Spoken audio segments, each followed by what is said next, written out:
Throughout history, many great figures have left a profound impact on human civilization, from brilliant leaders and exceptional scientists to visionary thinkers. They have helped shape the world as we know it today.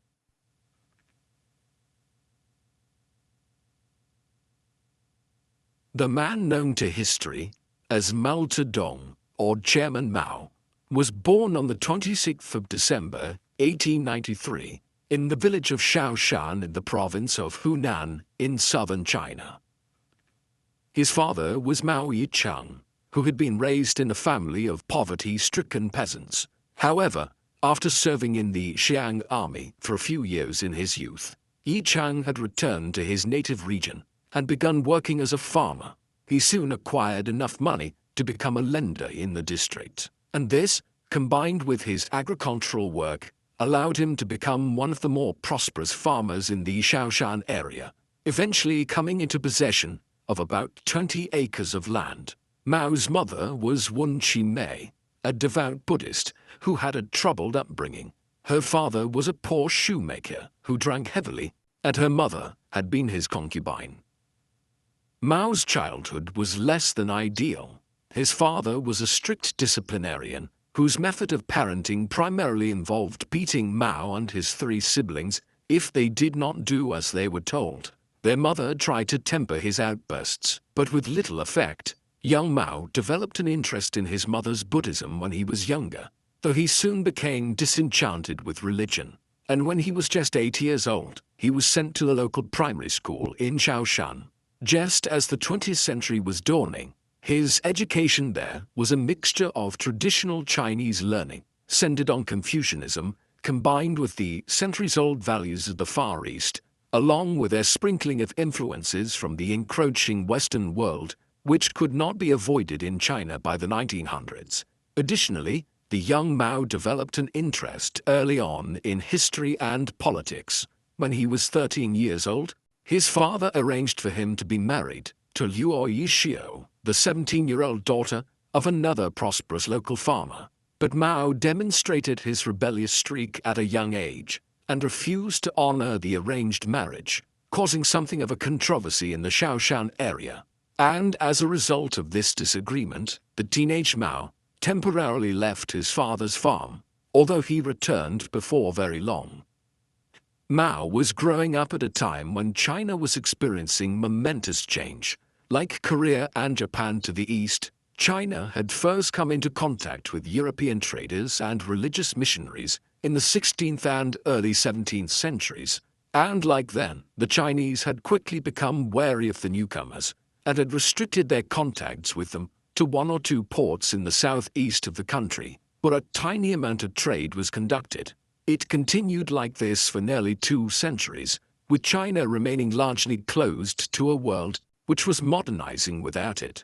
It remained highly conservative in its religious, social, and political values, changing little and continuing to be ruled by an emperor and a closed government of imperial rituals and administrators, as it had been for centuries.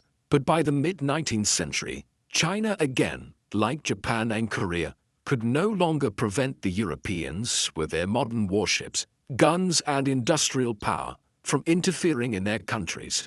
With the Opium Wars of 1839 to 1842 and 1856 to 1860, Britain forced China to end its self-imposed isolation, following which China experienced a flood of European contact, and with it came not just British opium, but ideas about different types of government, new economic developments, and all manner of technological innovation. Perhaps the most striking and revolutionary of these new ideas, which arrived into China from the mid-19th century onwards, was the knowledge that the Europeans and the Americans were not ruled by powerful monarchs and emperors anymore. Many lived under republics governed by the people, and even where some of these countries still had emperors or empresses, such as Queen Victoria in Britain, she was essentially a figurehead, and it was Parliament that actually ruled the British Empire. Moreover, these democracies were not all alike. Some were very conservative, some were more liberal, and some had different degrees of economic development. and there were also competing ideas about how they should be reformed and developed, with some wanting the wealthy to hold a great amount of power, and others who believed that power and wealth should be distributed equally throughout society. And there were more extreme ideas again. One of these, developed in particular by the German political scientist Karl Marx in the mid-19th century, argued that all wealth and goods should be held in communal ownership. He called this communism. In early 20th century China, these ideas would soon lead to great change, as many began questioning why they were still ruled by the emperor of the nearly 300-year-old Qing dynasty. As Mao entered his teenage years, he was already reading about these political ideas. He was particularly interested in calls for a democracy to be established in China to replace the imperial government, and also the republican writings of Sun Yat-sen, who'd become a figurehead for the republican movement within China. He would soon see these desires confirmed. Just as Mao was starting at a new school in Changsha, the country was entering into a period of rapid change. Regional famines had struck parts of China in the late 1900s and early 1910s, and this, combined with numerous regional uprisings throughout the country and growing calls for a more representative government, led to an army revolt in October 1911. At first, the imperial government of Emperor Puyi, who was just a 6-year-old child, tried to address the grievances of the dissenters, but it soon became apparent that a more drastic shift would be necessary. After weeks of negotiations, it was determined in February 1912 that the emperor would abdicate and a new Republic of China would be established, with the imperial officer Yuan Shikai serving as its first president of a national government. Thus, an empire which had been in existence for centuries had ended. It was, however, very unclear in the mid-1910s exactly in what direction China's politics would now head. These were striking developments, and ones which Mao had not been entirely removed from. When the conflict erupted late in 1911, he had enlisted in the rebel army as an 18-year-old recruit. Now, in the spring of 1912, he simply returned to school, and it was around this time that he first started reading about the idea of socialism and communism as more radical forms of government. If he remained unconvinced that this was the best approach for China at that time. Meanwhile, his education continued. He determined at some point around 1913 that he would become a teacher, and so he enrolled in the first normal school of Hunan, widely regarded at the time as the best in the province. Here he became a popular and accomplished student, reading widely, being elected secretary of the student society, and eventually finishing as one of the highest-ranked students in the school. More pivotally, in terms of his later activities, Mao was increasingly exposed to the socialist ideas he had first encountered a few years earlier, and, over time, he began to find that he agreed more with what he read, particularly so as the environment of the first normal school was one of radical political thought, especially during China's first forays into representative government. In 1917, Mao moved to Peking, now Beijing, where one of his main influences at this time, Yang Changji, had taken a job at the Peking University. Here, Mao also took a job as a library assistant, but he was increasingly moving in circles of individuals who favored socialism and communism or Marxism as a solution to China's political woes. Even with the establishment of the Republic in 1912, the country had continued to experience turbulence as conservative and liberal forces fought amongst each other, and regional warlords and power groups exercised quasi-regional independence throughout the country. Marxism appealed to many at this time because the Bolsheviks, a branch of Russian communism, had secured control of the Russian government in the autumn of 1917, just months after the fall of the autocratic Tsarist government there. Perhaps many thought communism was also suitable for China, which had just done away with its own fossilized autocratic imperial government. Mao was increasingly leaning towards that viewpoint himself in 1918 and 1919, an outlook which was compounded when he experienced the bourgeois hostility of the Beijing upper and middle class towards a country boy like himself. It was in Beijing that Mao's awakening as a political radical fully occurred. China was drifting ever further into political anarchy in the late 1910s as a buoyant nationalist movement led by Sun Yat-sen sought to rejuvenate the republic in its infancy, which the nationalists perceived as being governed by a weak, conservative regime with too many links to the old imperial past. In parts of the country, the government could exercise its authority, but in others it was little more than a government in name only. This instability was augmented when the Chinese government failed to secure the former German concession of Shandong at the Versailles peace negotiations in Paris. Following the end of the First World War, the nationalists considered it an affront to national pride when this piece of mainland China was instead granted to Japan, a nation which had been exercising its strength across East Asia since the late 19th century, when it had modernized in a far more successful manner than China. And the Shandong controversy was a direct cause of a major student protest which occurred in Beijing on the 4th of May 1919.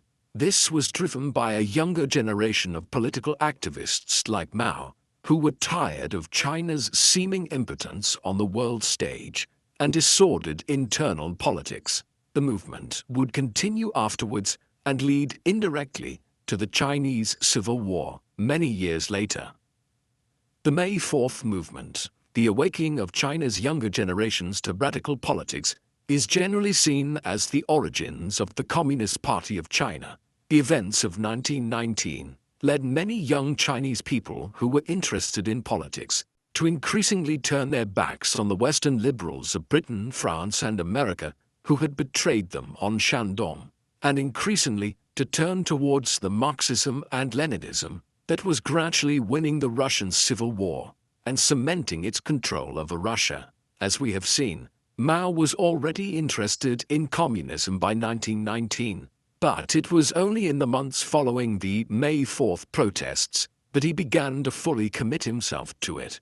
And that summer, he organized several student organizations into an umbrella body to protest against the Japanese presence in Shandong. This is the first clear sign of his abilities as an organizer, and his writings around this time and into 1920 began to speak of the Army of the Red Flag and to the victories won by the communists in Russia. By the time that the Communist Party of China was formally established in the summer of 1921, Mao had proclaimed himself to be a communist, believing that the ideology would be the basis for the coming revolution in China. It would be a slow ascent towards that revolution, however. In the meantime, Mao married again in 1920 to young Kai-Hui, the daughter of one of his former teachers. Then in July 1921, he attended the First Congress of the Communist Party of China. A decision was taken early on by the new party to accept aid from Russia, but also to establish an alliance with Sun Yat-sen's nationalist party, the Kuomintang, which would soon be led by a younger nationalist by the name of Chiang Kai-shek. Mao was one of the first of the Chinese communists to also join the Nationalist Party in the belief that the conservative Chinese political establishment would only be overthrown if the nationalists and the communists worked in league with each other. As such, he spent much of the 1920s living in the nationalist stronghold of Guangzhou province and working as an organizer and propagandist for both the communists and the nationalists simultaneously. And throughout this period, Mao was gaining a greater appreciation of the struggles of the Chinese peasantry throughout the country and the strength in sheer numbers which they had, if they were won over to the communist cause. As such, the early and mid-1920s were formative, if somewhat unremarkable years in Mao's career. This all began to change in 1926, with the death of Sun Yat-sen in 1925. Chiang Kai-shek had taken over the leadership of the nationalists. By this time, his party, the Kuomintang, had control over large parts of southern China, but the country was still highly fragmented, with the conservative government of the Republic holding Beijing and much of the north, and quasi-independent Chinese warlords, who were vestiges of the imperial past, holding other parts of the country. In 1926, Chiang determined to force the issue and launched a nationalist military campaign to seize Beijing. The Northern Expedition, as it has become known, was a major success, and during the course of 1926 and 1927, the nationalists seized power in many of the major cities. But the very success of the Northern Expedition also led to civil war. Now, the loose alliance which the Chinese Communists and the nationalists had been in since 1921 was effectively ended by Chiang Kai-shek, who had grown wary of the expanding power of the Communists and the role Russia wished to play in China. Once the conservative regime in Beijing was done away with, the result was a split itself within the Nationalist Party in 1927, between Chiang's right-leaning nationalists and a left-leaning faction which wished to accommodate the Communists. These events are typically seen as the beginning of the Chinese Civil War, which would last for over 20 years. In the summer of 1927, Chiang Kai-shek's new descendant Kuomintang began a crackdown on communists throughout China. Thousands were killed, and the party was suppressed in many places. Mao's reaction to this major setback and the inception of civil war between the nationalists and the communists was to retreat with several hundred followers into the wilderness around the Jinggang Mountains on the border of Hunan province. It was the beginning of a long period of guerrilla warfare, during which the Communist Party, with tacit aid from Russia, sought to disrupt the rule of the nationalists in anticipation of mass urban revolts by workers throughout the country against the new government. These were often tough years for Mao. His wife and sister were beheaded by the nationalists in 1930, though in his new life as a guerrilla fighter in rural China, he had formed a relationship with He Zejun, whom he married soon after Yang Kai-hui was killed. It was also around this time that he determined on a new course. Instead of waiting for a revolt of the Chinese urban proletariat, he would attempt the same strategy as had brought the Chinese nationalists to power, building up a territory which he would control and expand outwards. In February 1930, Mao, who by now was one of the senior commanders of the Chinese Communist movement, established the Southwest Jiangxi Provincial Soviet government in Jiangxi province, although the nationalists controlled most of the country. For a few years here, in the early 1930s, Mao established a Chinese Soviet state in Jiangxi, with him serving as the chairman. The Red Army had also expanded and was now under the overall control of Zhou Enlai, with the wider Chinese Communist Party focusing attentions on Jiangxi as a safe base for them in the early 1930s. Indeed, Mao, Enlai, and the Red Army saw off several efforts by Chiang Kai-shek to wrest control of the province back from them in the early 1930s by encircling Jiangxi. However, this military response was limited by the nationalists, in part because it had found itself embroiled in a conflict on the other side of China in the early 1930s, as the Empire of Japan invaded the northeastern Chinese provinces of Manchuria and established a puppet state called Manchukuo there. It was just the beginning of heightened Japanese involvement in China in the 1930s, but once the initial furore concerning Manchuria died down, Chiang set his sights on finally reclaiming Jiangxi province from Mao and the Communists in the mid-1930s. In September 1933, the Chinese nationalists began the fifth encirclement of Mao and the Communists in Jiangxi province. This effectively involved an enormous siege by the nationalists, and one which would prove too large for the Red Army to repulse. By the summer of 1934, it was clear that Mao and his followers would either have to surrender or break out of the besieged area. They chose the latter, and the resulting events have become part of Communist Party law. In October 1934, Communist forces, consisting of 86,000 troops, 15,000 personnel, and 35 women, broke through nationalist enemy lines and began an epic retreat from their encircled headquarters in southwest China. The Long March, as it became known, lasted 368 days and covered 6,000 miles. They crossed 24 rivers and 18 mountain ranges. Weapons and supplies were borne on the backs of fighters or in horse-drawn carts. At times, the line of marches stretched for 50 miles. Only 4,000 troops completed the journey. Enduring starvation, aerial bombardment, and almost daily skirmishes with nationalist forces, Mao eventually halted his columns at the foot of the Great Wall of China. The Long March is regarded as the longest continuous march in the history of warfare, and marked the emergence of Mao Zedong as the undisputed leader of the Chinese Communists. The months after the Long March saw a curious drift in Chinese politics towards a rapprochement between the Communists and the Nationalists. For years, the nationalist government of Chiang Kai-shek had been dealing with problems on multiple fronts, as well as the Communists. There was the perhaps greater problem posed by the Empire of Japan and its ambitions to dominate the Far East politically and militarily. This had already resulted in the invasion of Manchuria and the establishment of the puppet state of Manchu Corps in the early 1930s.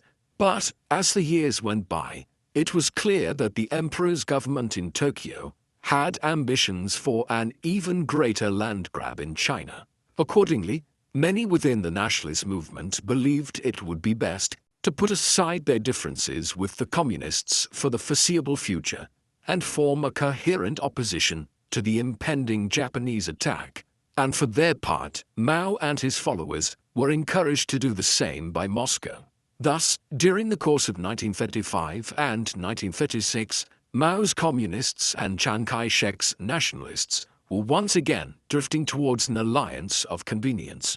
The drive towards doing so was accelerated in July 1937, when the Japanese again invaded China and proceeded to militarily occupy many of the major cities along its eastern coast, massacring tens of thousands of Chinese civilians in cities such as Nanjing in the process. The Chinese Civil War now morphed into the Second Sino-Japanese War, and in turn, that would become a constituent part of the Second World War in later years.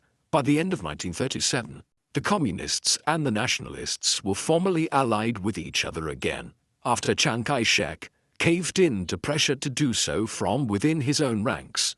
And Mao also married again around this time to Jiang Qing, an actress who would become his fourth and final wife. As an example of his growing ruthlessness, his former wife, He Zhe-jun, was packed off to the Soviet Union, where she was placed in a mental asylum. Meanwhile, the nature of the struggle against Japan, which would play out for the next several years, was beginning to become clear.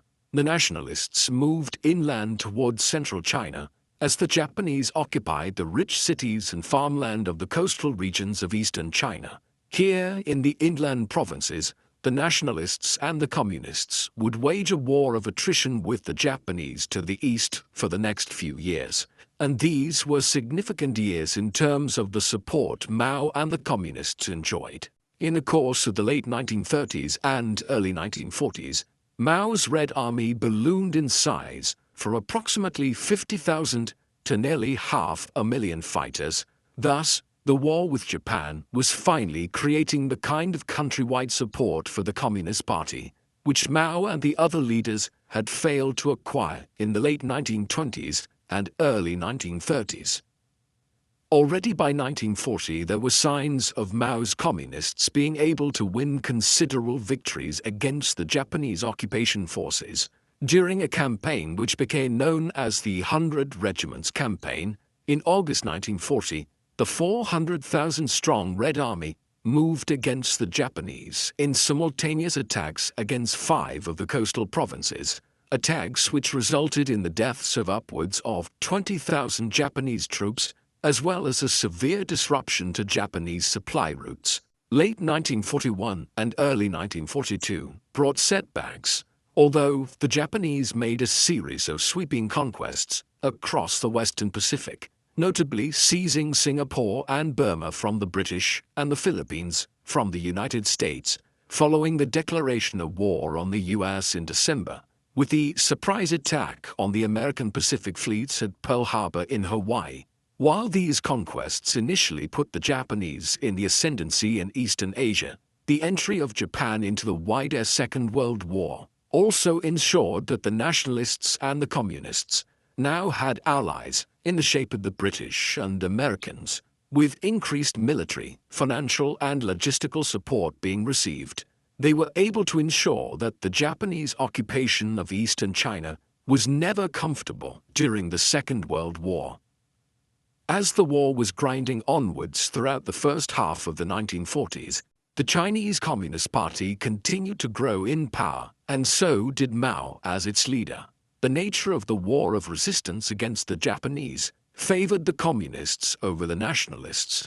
For starters, the communists were more attuned to how to wage guerrilla war, having done so for many years against the nationalist government in the late 1920s and early 1930s.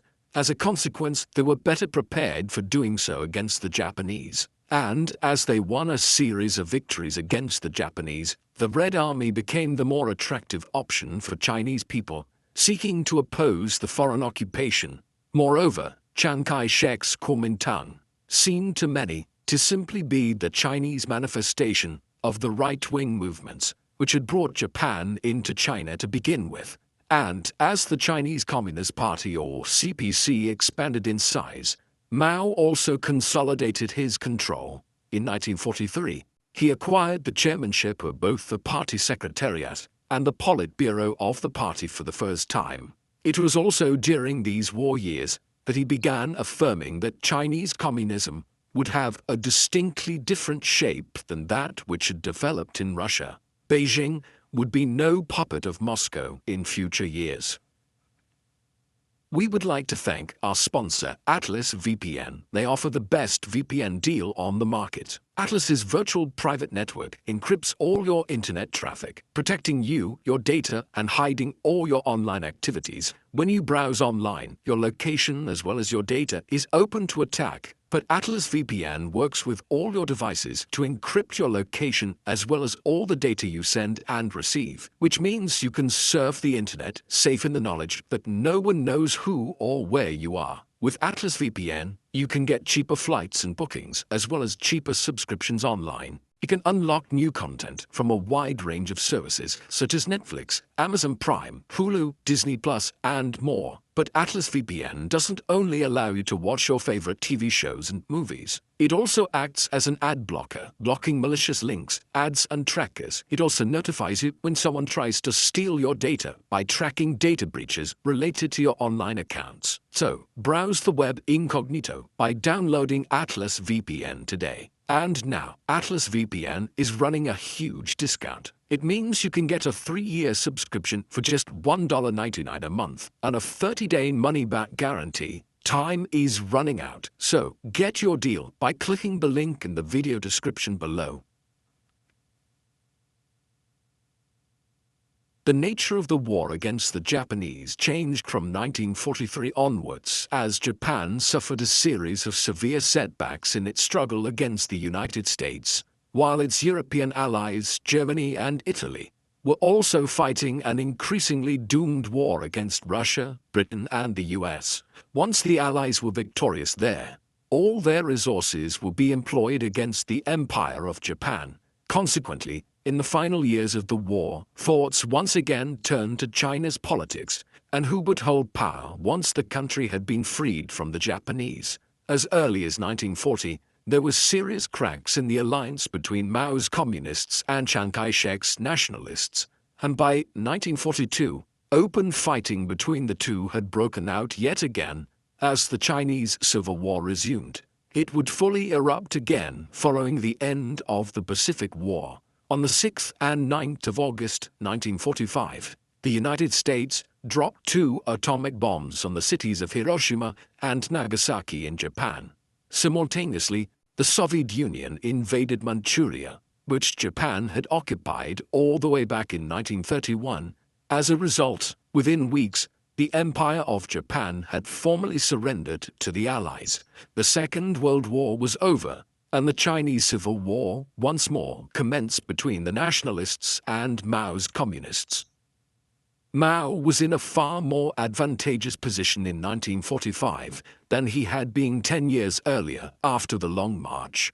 If the Long March had kept the Chinese Communist movement alive, then the Japanese invasion of China in 1937 and the 8 years of war with Japan allowed the Communists to strengthen their position immensely. In a curious twist of history, the Japanese invasion of China indirectly led to the Communists seizing power in the country. Early in 1946, Mao was handed an extra advantage when Stalin handed over Manchuria to the Chinese Communist Party. Yet it would take 3 years of further intense fighting between the Communists and the Nationalists before a breakthrough was made. In September 1948, the Communists secured full control of east-central China in the region south of Beijing with the capture of Shandong province in the Huaihai campaign. Then, in the winter of 1948, Mao launched the Pingjin campaign against Chiang Kai-shek's forces in northern China. Over a 2-month campaign, over 500,000 nationalist troops were killed, captured or wounded, and the north of the country was left in communist hands. With northern China largely secured by early 1949, Mao and the Red Army commanders took the decision that spring to drive south of the Yangtze River into the heartland of nationalist-held territory. This was done despite the efforts of the Soviet leader Joseph Stalin to encourage Mao to form a coalition government with the nationalists. Stalin did not want a rival for power amongst the communist leaders, but he would soon have one. On the 23rd of April 1949, the Red Army seized the nationalist capital of Nanjing. A series of further striking gains saw Chiang Kai-shek retreat south with his remaining supporters to Guangzhou by the autumn of 1949. Just weeks later, he and the remaining nationalists decided to make a strategic retreat from the Chinese mainland to the island of Formosa, more commonly known today as Taiwan. Here the nationalists formed a government which they proclaimed as the continuation of the Republic of China, which had been established back in 1911. Meanwhile, back on the mainland, Mao had proclaimed the founding of the People's Republic of China. On the 1st of October 1949, the Chinese Civil War between the Communists and the Nationalists was at an end, after more than 20 years of conflict. Mao now entered office as the first chairman of the Central People's Government. The first measure to be taken was to tidy up the loose ends of the war. In the spring of 1950, the Red Army launched a campaign against the island of Hainan off the southeast coast of China. Within weeks, the 100,000-strong nationalist forces there were forced to surrender. The international community now expected that Mao would proceed with an invasion of Taiwan, and indeed, even the American government, a longtime supporter of Chiang Kai-shek and the Kuomintang, had decided not to recognize his new regime in Taiwan in the belief that it would soon be defeated by Mao and the Communists. But no invasion came, and despite numerous crises between the two sides, Taiwan remains self-governing to this day. And this period immediately after the conclusion of the Civil War also saw Mao head to Moscow in the winter of 1949 to 1950. Here he secured large injections of Russian financial support for China, as well as technological advisors, although the agreement came with a tacit admission by Mao of Stalin's primacy within the communist world. Mao would have to wait several years before he could attempt to go his own way. The post-war years in China saw the initiation of wide-ranging political, social, and economic reforms. Firstly, a massive land reform campaign was initiated to transfer agricultural land out of the hands of large-scale farmers and landlords and into the hands of poorer peasants.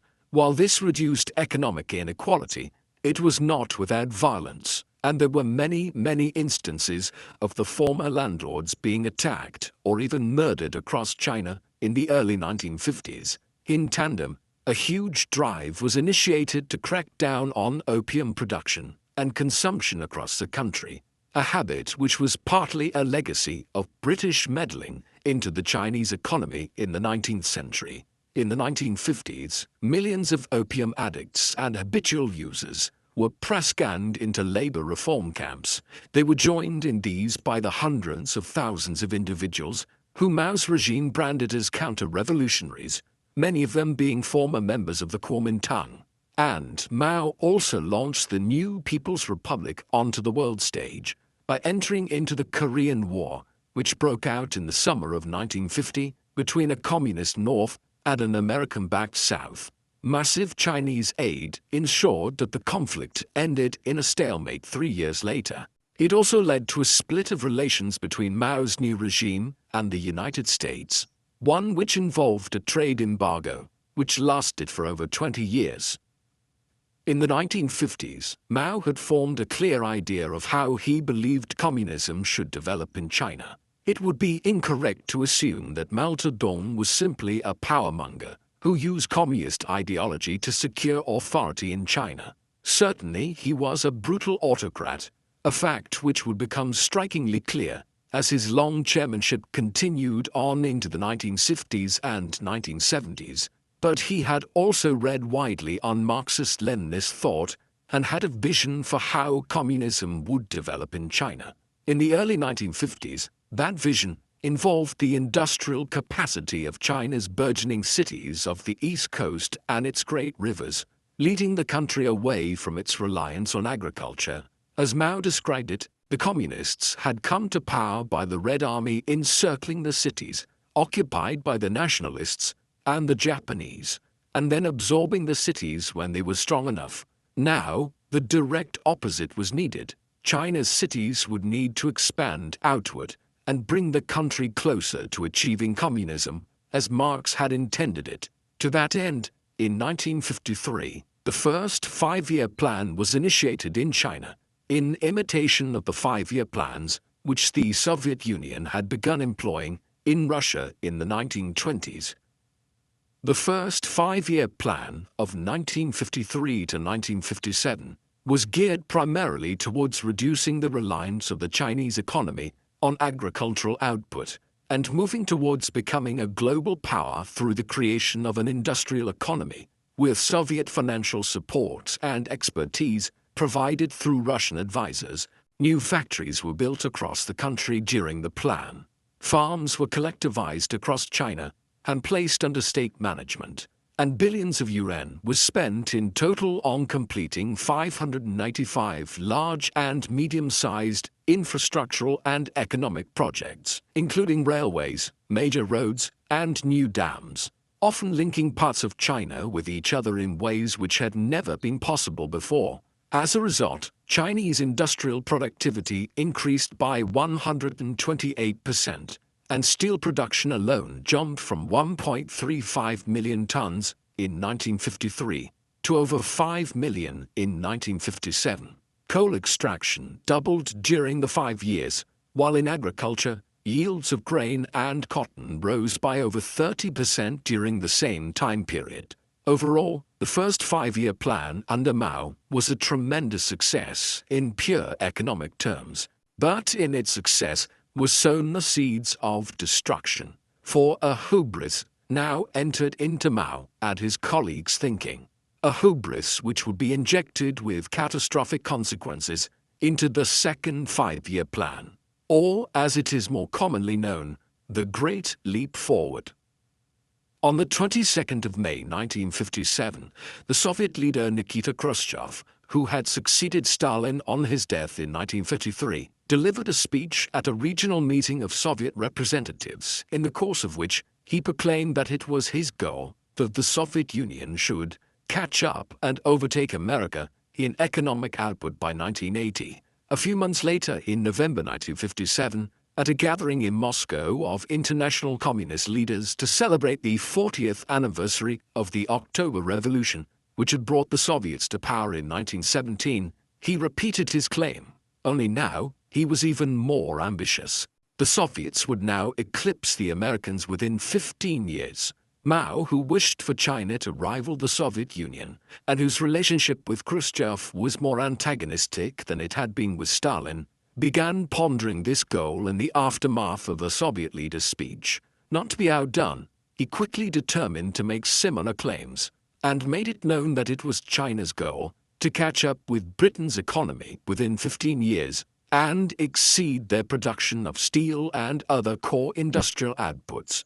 With this goal in mind, in 1958, the Chinese Communist Party initiated the Second Five-Year Plan, or what was soon referred to as the Great Leap Forward, for the country's economy. It would result in the most catastrophic famine the world has ever seen.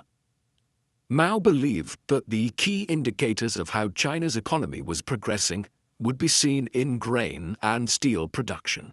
If these could be increased rapidly, it would show the Soviets in Moscow and the world in general that China was asserting itself on the world stage. Accordingly, all of the instruments of the state were deployed in 1958 to begin increasing the rate of grain and steel production by establishing new smelting factories and turning ever greater amounts of agricultural land over to grain production. Massive amounts of farmland were collectivized into giant state farms towards this end, and millions of workers were redeployed to different parts of the economy than they were trained for. Huge amounts of state funding were also given out to aid in the effort, and party officials were sent out into the countryside and the towns, charged with maximizing production. However, many of these initiatives were potentially hazardous to begin with, as the state was employing experimental farming methods in some instances, and in others was turning over land to grain production, which was more suited to other crops. In other instances, workers were being sent into steel factories with little or no training in what they were doing. It was an inauspicious beginning in 1958, but one which would get much worse over time. Despite these structural issues, there were some initial signs of progress. Steel and iron production did increase in the initial stages of the Great Leap Forward, perhaps by as much as 30 to 40% in 1958, but the mechanism whereby it was being increased would prove catastrophic in some instances. In their eagerness to show good results, local party cadres throughout the country were often resorting to unimaginably short-sighted and brutal tactics. The more cruel methods involved overworking their laborers in the factories to try to have larger amounts of steel produced. But within a few months, party officials throughout the country were also setting up what became known as backyard furnaces, the use of which Mao had actually encouraged. These were essentially makeshift steel furnaces, which were often set up in the yards of people's homes. Scrap metal was used to produce pig iron, which was almost totally useless. But the worst thing was that farming tools and other instruments which were needed for producing food throughout the country were often being thrown into these backyard furnaces and melted down so that local party officials could record higher outputs of alleged steel production in their areas. The result was a lack of basic tools for farming as the months went by. The effect of all this between 1958 and 1961 was catastrophic, with millions of farmers being press-ganged into working in factories in the cities and towns. There was not enough people available to produce food throughout China, in a country which was often on a subsistence food level anyway. Added to this was the practice of party officials destroying basic farming equipment to inflate the amount of steel they were producing in their areas. Furthermore, the party had begun trying to use experimental irrigation methods, which had rendered large amounts of farmland temporarily unusable in some areas.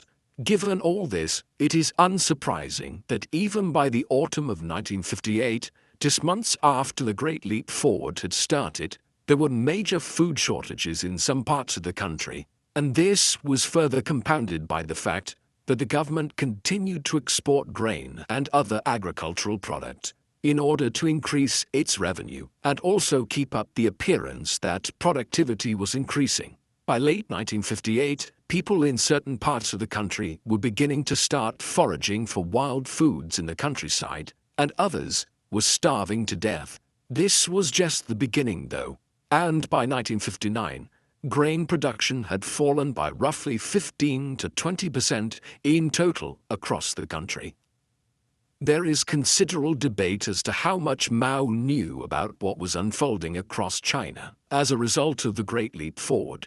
It is quite possible that in late 1958 and early 1959, he was unaware of the famine conditions, but evidence has been uncovered which suggests he knew by at least the late spring of 1959, and yet did not do enough to change course.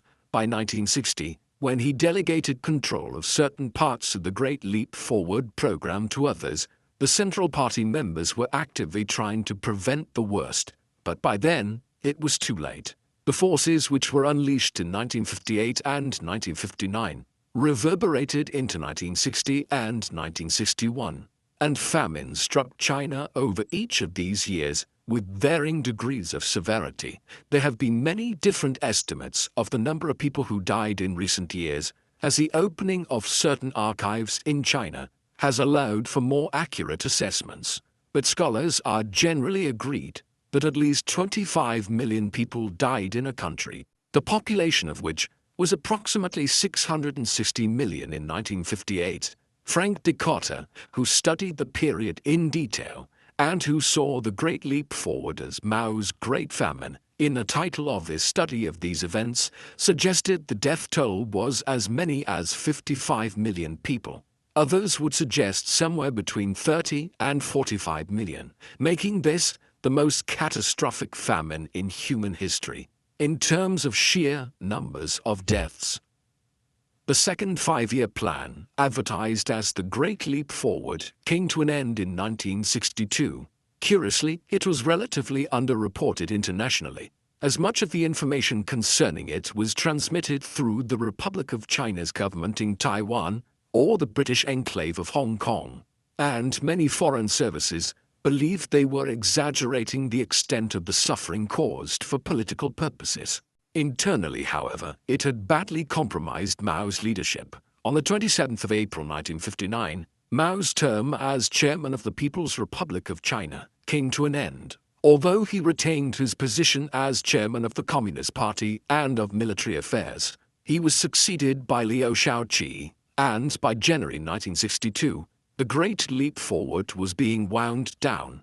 At this time, Liu made a speech at what was to become known as the 7,000 Carters Conference, in which he denounced the Great Leap Forward.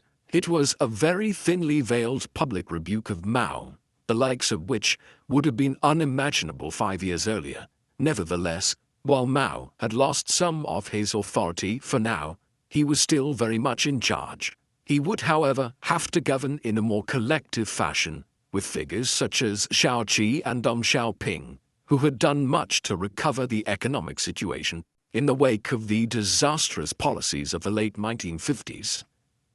The 1960s also saw China increasingly isolated on the world stage. Tensions had been brewing between Mao and the Soviet Premier Nikita Khrushchev ever since the latter succeeded Stalin in the mid-1950s. Mao was particularly perturbed by Khrushchev's denunciation of Stalin's brutal authoritarianism and more moderate stance towards the Western powers. He also found himself increasingly at loggerheads with Moscow about the two regimes' interpretation of orthodox Marxism. Relations were banned by the late 1950s, but they became particularly acute in the early 1960s, especially once the Cuban Missile Crisis inspired Khrushchev to begin working more closely with the U.S. government of John F. Kennedy to defuse the Cold War in ways which Mao opposed. A sign of the split was seen in 1961, when Mao denounced the Soviet regime as revisionist traitors. For his part, Khrushchev was increasingly wary of Mao's attitude towards the possibility of a nuclear war with the West. Mao once worryingly suggested that if 300 million Chinese people died in a nuclear war, the other half would still be alive to secure victory. And so, the Russian leader must have been concerned in 1964 when the Chinese successfully tested their first nuclear bomb. But by then, the Sino-Soviet split was complete. While much is known about the political life of the man who oversaw this split with Russia and the catastrophes of the Great Leap Forward, the more private Mao remains something of an enigma. His fourth marriage, that to Jiang Qing in 1938, lasted for the remainder of his life. Mao engaged in a string of extramarital affairs, including most controversially, in his later life, with a private secretary, Zhang Yufeng, who was in her early 20s when she first entered Mao's employ. He had at least 10 children, several of whom had been born in the 1920s, and with whom he had very little relationship, as he had had to leave them with others during the long Civil War years. He spent much of his private time writing and was a prolific composer of political writings and poems, while his reading habits tended to favor traditional Chinese literature. By temperament, he would become aggressive when challenged, but his demeanor was certainly not genuinely unhinged like Stalin had been in Russia during the 1930s and 1940s. For Mao, state violence was engaged in for political rather than personal purposes, but a great deal about his other personal motivations and inclinations are shrouded behind a public image which was closely managed during his lifetime. The Sino-Soviet split and the catastrophic consequences of the Great Leap Forward were the background against which Mao initiated what has today become known as simply the Cultural Revolution, but the full name of which was the Great Proletarian Cultural Revolution. Launched in 1966, the Cultural Revolution was designed to be a political and social movement which aimed to purify Chinese society and Chinese communism by removing any of the vestiges of Chinese traditionalism which remained and the capitalist and bourgeois elements within it.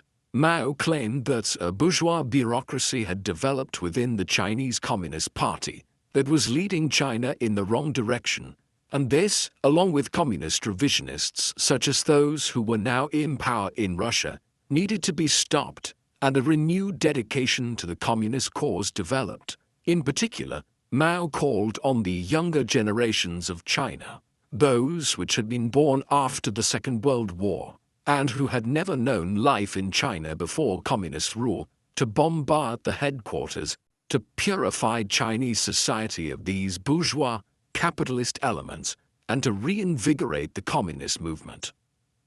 There has been a widespread debate as to what Mao's motivations for launching the Cultural Revolution were. Some historians have argued that he genuinely believed that the Chinese Communist Party and the huge administration which operated under it throughout China had been compromised by nearly 20 years in power, and that a cultural reawakening was necessary to stop the bureaucratic degeneration of the country. However, while this might have been a motivating factor for Mao, there is no doubt that the Cultural Revolution was primarily conceived as a way for the chairman to resuscitate his control over the Communist Party and the country as a whole. By its very nature, the movement allowed Mao to use the party's apparatus and wider organs of the state to purge the government of his opponents and competing factions. These had multiplied in number in the early 1960s as the catastrophic impact of the Great Leap Forward was felt across the country. Now, Mao would eliminate those who had dared to cross him in the most brutal purges seen within the Chinese Communist Party. The result would be years of unrest, which turned ordinary Chinese people against each other and created an environment of fear and suspicion. The Cultural Revolution was initiated in May 1966, with Mao urging the people and students in particular to act to purify the party ranks. Within weeks, gangs of students were attacking their teachers, intellectuals, government officials, and even people who were deemed to be wearing bourgeois clothing. These attacks could range from being mild to moderately violent, such as when teachers were attacked by gangs of students and had their heads shaved, to truly bloody acts, such as when government officials were actually murdered or driven to commit suicide. As the frenzy built up in the summer of 1966, official party newspapers stoked the flames by calling on the masses to clear away the evil habits of the old society and attack the monsters and demons.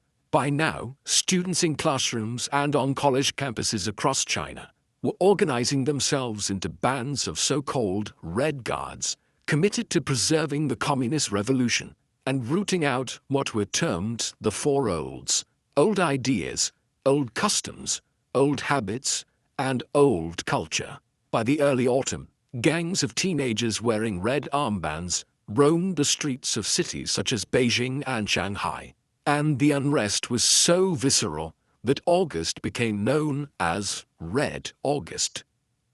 Soon the initial student-led violence spread to other groups, and factory workers and laborers on collectivized farms began joining what was termed the Red Terror. Meanwhile, Mao was directing these groups as best they could be directed against his enemies within the government and the wider party apparatus. But as a means of purging the party of his opponents, this was a very unstable method. By 1967, radical elements were threatening to move beyond Mao's ability to control them. But the Cultural Revolution, nevertheless, continued. In 1968, Mao initiated the Down to the Countryside, whereby the children of supposed middle-class bourgeois urban families were forced into what were effectively re-education camps in the countryside. Meanwhile, the chairman was building up an ever greater cult of personality around himself, in part led by the publication of his Little Red Book, a collection of his sayings and writings, which became central to the concept of Maoism in China around this time. The violence continued unabated through the late 1960s, but by 1971, even Mao was aware of the need to scale things back. And though the Cultural Revolution is deemed by some to have only ended with Mao's death in 1976, the worst of the unrest subsided in the early 1970s. As with the enormous famine created by the Great Leap Forward 10 years earlier, historians have found it difficult to precisely identify how many people died as a result of the Cultural Revolution. Estimates tend to vary between 500,000 and 2 million people having lost their lives as a result of the violence which swept through China between 1966 and 1971. Many of these were killed by the Red Guards and other groups, triggered into fanaticism by Mao's injunctions. However, probably the greater proportion of these lost their lives in instances where the army was called in to quell the unrest, or by the army and the Communist Party being directed to purge certain groups by Mao himself. Just as damaging was the psychological pain inflicted on a society where people were effectively turned against each other by the state. Perhaps the most glaring example of this occurred in Guangxi province in the south of the country, where between 100,000 and 150,000 lives were lost during the Cultural Revolution. People here even resorted to burying the persecuted alive, or boiling or disemboweling them, and there was systematic cannibalism engaged in Guangxi, as the frenzied masses sought to literally devour their enemies in their fervor. Ultimately, the Cultural Revolution scarred Chinese society in ways which are hard to quantify. The early 1970s witnessed a major event in China's relations on the international stage, which has had important implications down to the present day. Chinese involvement in the Korean War had seen diplomatic ties between the People's Republic and the United States government effectively shut down, with trade sanctions imposed on China by Washington. However, with the passage of 20 years, both sides were cautiously investigating the possibility of re-establishing diplomatic ties. During the course of the 1968 U.S. presidential election, the Republican candidate Richard Nixon had proposed making overtures to China to that effect, and after he entered office, negotiations commenced. In 1971, Nixon's national security advisor Henry Kissinger went on a secret diplomatic mission to Beijing, and this was followed in February 1972 by an official state visit in China by Nixon, during the course of which he met Mao, the first meeting between a Chinese and American head of state since the Second World War, which has grown ever greater in importance since, and which is now regarded by many as the most significant international relationship between two states in the world.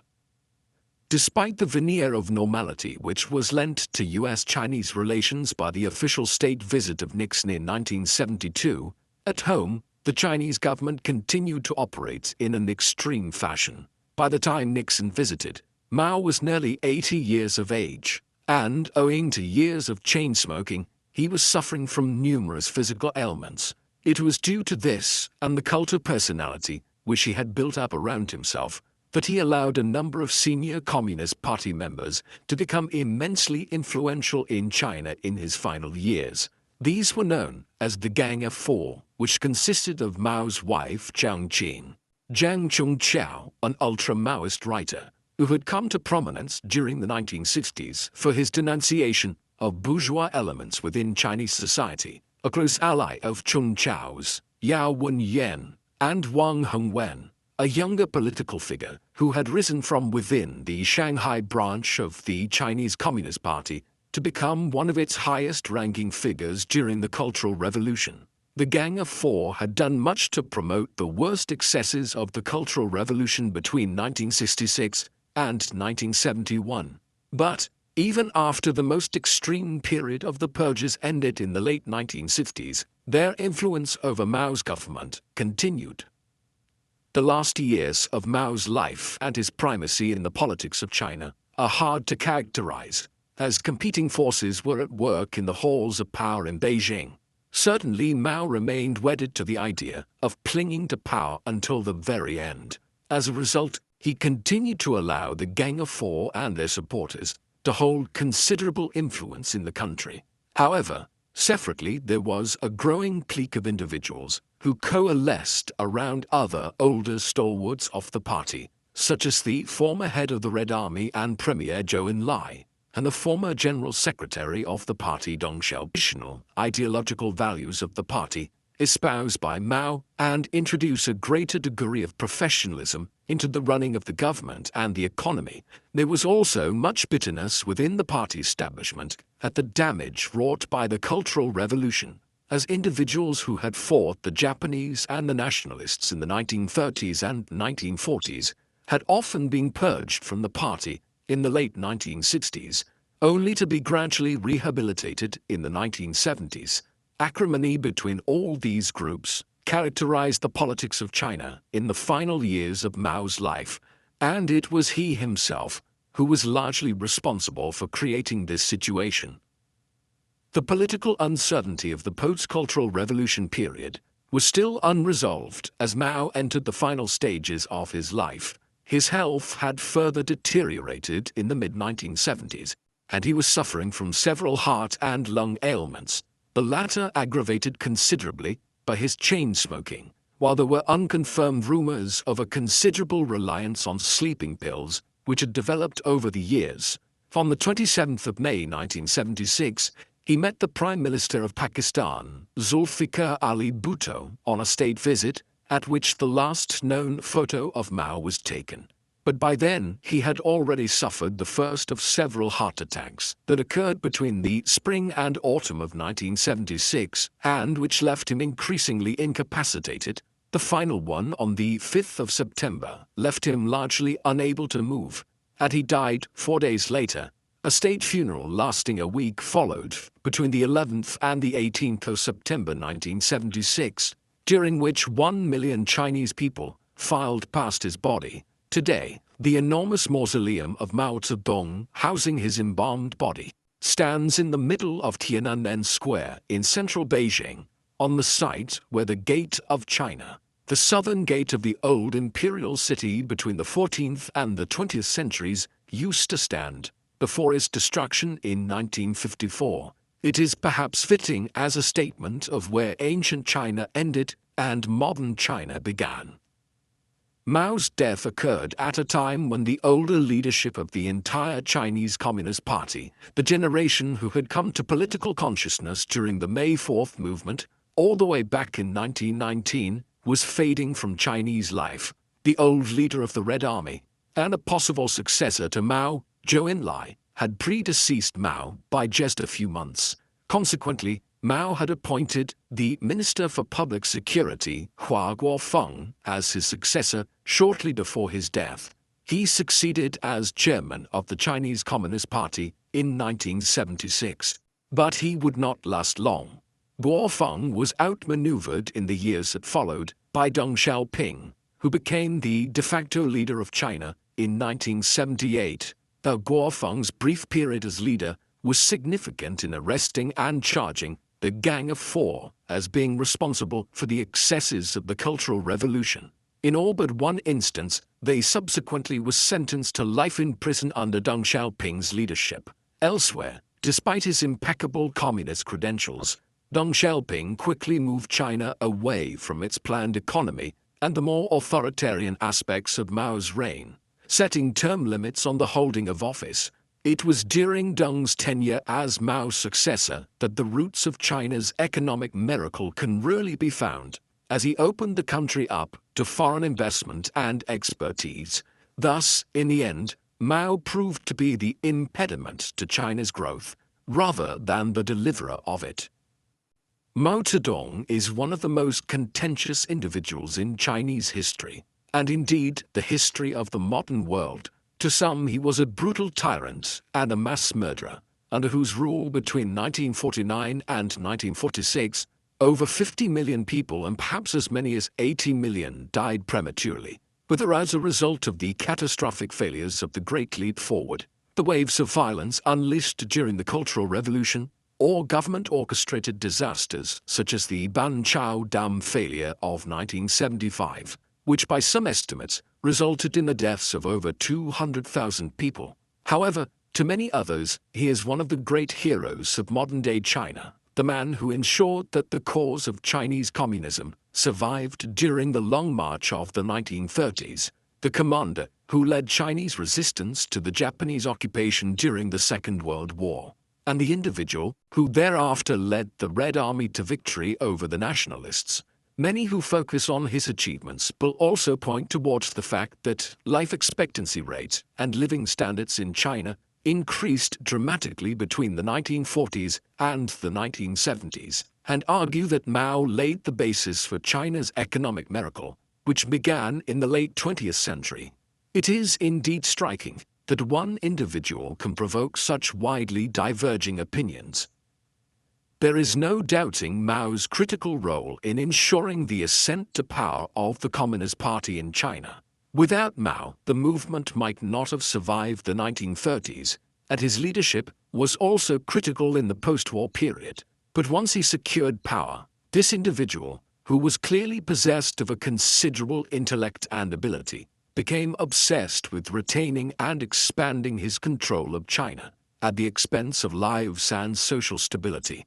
It was his desire to not play second fiddle to Khrushchev and the Russians, which drove China into the disastrous Great Leap Forward, and his unwillingness to accept how badly things had gone wrong, which saw the famine which the Second Five-Year Plan created drag on for years and kill somewhere between 30 and 50 million Chinese people. It was Mao's pathological desire to reinforce his position as head of the Chinese state in the mid-1960s, which led to the violence and instability of the Cultural Revolution. The Mao of the 1950s and 1960s was a different one to the individual who first joined the party in 1921 and initiated the Long March in 1934. Those who knew him over the course of his life often confirmed that he changed considerably over the years. What do you think of Mao Zedong? Do you think he was actually committed to the idea of communism? Please let us know in the comment section. And, in the meantime, thank you very much for watching.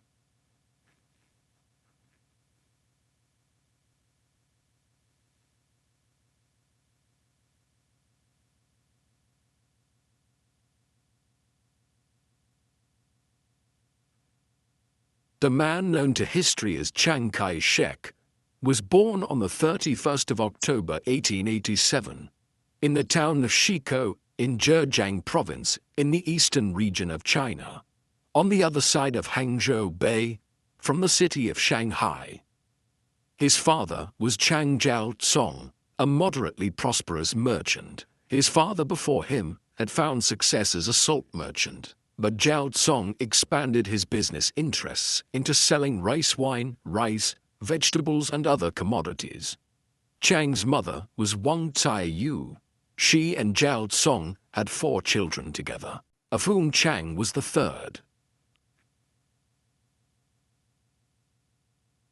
Chiang's life was shaped by political and social processes, which were already underway when he was born in 1887. A half a century earlier, China's long-held policy of cutting itself off from Western influences had come to a crushing end when Britain went to war with the Chinese in an effort to, amongst other things, force it to open its ports to the sale of opium from British India. In the decades that followed, China had gone through political and social revolutions as its culture was bombarded with Western ideas. Similar processes were underway in neighboring Korea and Japan, though Japan adapted more quickly and by the 1880s was emerging as a regional power with a Western-style government and military. In contrast, China was being pulled between 2 opposing factions. One consisted of traditionalists who wanted to maintain the style of imperial government that had prevailed for millennia, and which had been represented by the Qing dynasty of emperors who had ruled since 1644. The others wanted to create a republic, although even amongst these there were competing factions who wanted a conservative republic based on traditional values, such as Confucianism, and those who were inspired by radical socialist thinkers from industrial Europe, whose writings were being read in intellectual circles in cities like Beijing, Shanghai, and Nanjing.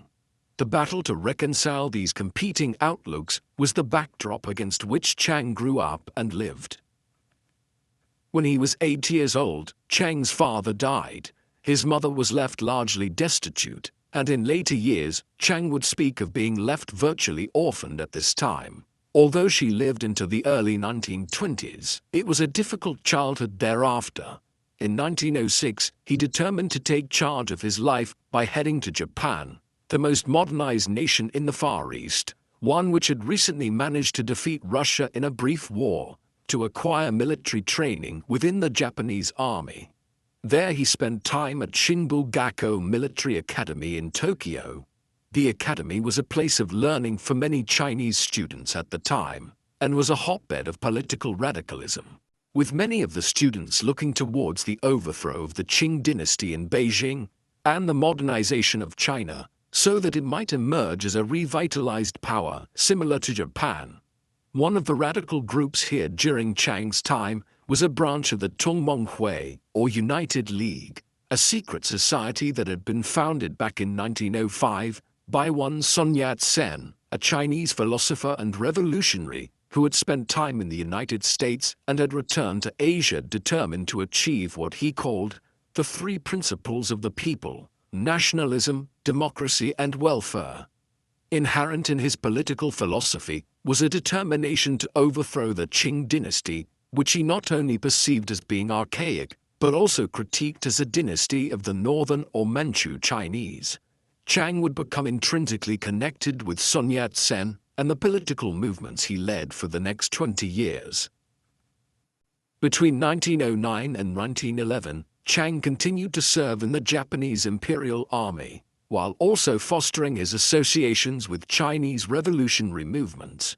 He only returned to China in the late autumn of 1911 when the outbreak of a revolution, known to posterity as the Xinhai Revolution, led to a major political crisis for the Qing dynasty government. The imperial government had been weakened already through the succession of a 2-year-old emperor, Puyi, in 1908, and without strong leadership and little desire to maintain the imperial regime throughout China at large, the imperial system collapsed in a matter of weeks.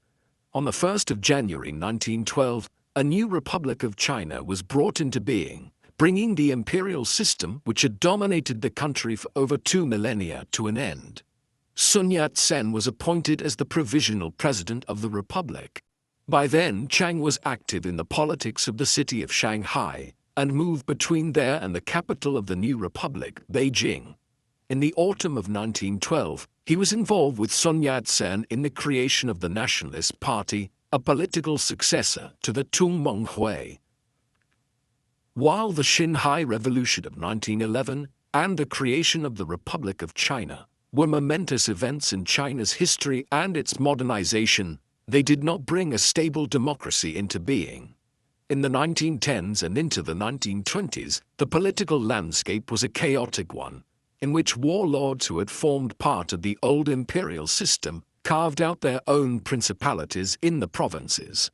Additionally, Sun Yat-sen, Chiang and the nationalists were soon outflanked in the country's constitutional politics by the Progressive Party that was formed in 1913. This led to what is known as the Second Revolution, a period in which Sun Yat-sen and his followers refused to acknowledge the authority of the Beiyang government in Beijing, led by Yuan Shikai, an old Chinese general who was seen as being tainted by his associations with the Qing dynasty, and who briefly tried to restore the monarchy in 1915. There was, in effect, a form of civil war throughout China during these years, although it was a very chaotic state of affairs rather than an organized conflict between competing entities. Chiang was a bit player in all of this, a mid-ranking figure within the Nationalist Party, one who acted as a liaison for Sun Yat-sen between Japan and Shanghai, traveling over and back between the two. But few people who knew him during these years would have predicted his rise to national prominence in years to come. As these momentous events were playing out in China's politics, Chiang's personal life was taking on a complex shape as well. Back in 1901, Chiang had been married when he was just 14 years old, to a woman named Mao Fu-mei, a 19-year-old acquaintance of the family. This was an arranged marriage, which was entered into for financial reasons to aid the family, following Chiang's father's death several years earlier. Their tumultuous relationship reflected this unorthodox start. Chiang followed the practice of concubinage, a Chinese tradition whereby he took mistresses that were almost like second or third wives. One of these was Yao Ye-chung, a woman he began a relationship with in 1912. While later in 1921, he started a separate relationship, again with Chen Jie-ru, a 15-year-old girl that he had first met a few years earlier, when she was either 12 or 13. These overlapping relationships have led some accounts of his life to state that Chiang technically had multiple wives, though he divorced Mao Fu-mei in 1921, when his relationship with Chen Jie-ru became more formalized. Only one biological child, a son named Chang Qing-kwa, born to Mao Fu-mei and he in 1910, was born of these relationships. Although Chiang also adopted a second son, Chang Wei-kwa, the illegitimate son of an associate of Chiang's in Japan in the mid-1910s, who gave up the child for fear of disgrace. Chiang's political career shifted considerably in the late 1910s and into the 1920s. In 1919, Sun Yat-sen, along with other Chinese revolutionaries such as Chiang, formed the Kuomintang, a new political party as a successor to the Nationalist Party, a name which translates as China's National People's Party. This new iteration of the party was based out of Guangdong, in the south of the country, and was committed to armed struggle to overthrow the government in Beijing and unify the country under a strong centralized leadership. It was willing to accept the help of any group which would further that goal, including the new communist regime, which had seized power in Russia late in 1917, and which was gradually winning a civil war there to establish the Soviet Union. In the autumn of 1923, Chiang was sent by Sun Yat-sen on a mission to Moscow to organize additional aid to the Kuomintang and to review the Soviet military system. Chiang was not entirely convinced that the Soviet system was suitable for China, though Sun Yat-sen is claimed today as one of the forefathers of the Chinese Communist movement. As a result of Sun Yat-sen's death in the spring of 1925, the Kuomintang would come to be identified as the power opposed to communism in China. With this, Chiang began to exercise increasing control of the Kuomintang and move the nationalists in a different ideological direction to what Sun Yat-sen had planned. The event which really catapulted Chiang to the forefront of Chinese politics and made him a pivotal figure in the history of modern China was the Northern Expedition. This was a military expedition which the Kuomintang commenced in the summer of 1926 under his military leadership.